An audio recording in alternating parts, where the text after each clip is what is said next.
In today's video, I'm going to teach you how to access Google Workspace Admin Console. To get started, open your preferred web browser on your computer. Once your browser is open, go to admin.google.com.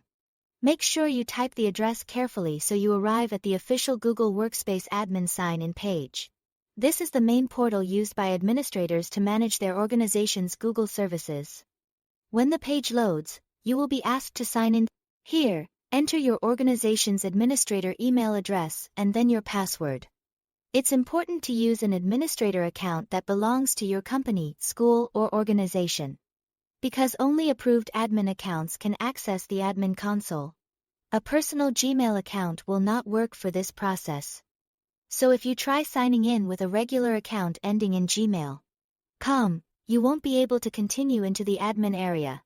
If you are not sure whether your account has admin access, you may need to check with your organization, SIT team, or whoever manages Google Workspace for your business. Also, if you use more than one Google account in the same browser, it can help to make sure you are selecting the correct account before entering your password. This can prevent sign-in confusion and save you time.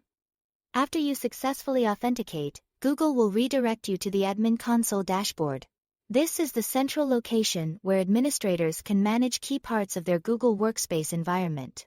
From this dashboard, you can work with users, review billing information, adjust security settings, and control other Google services connected to your organization.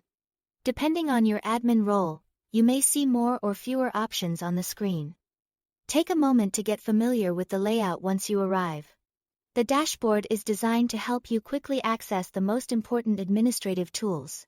If this is your first time signing in, moving slowly and reviewing each section can make the experience much easier, and that's all to it. Thanks for watching.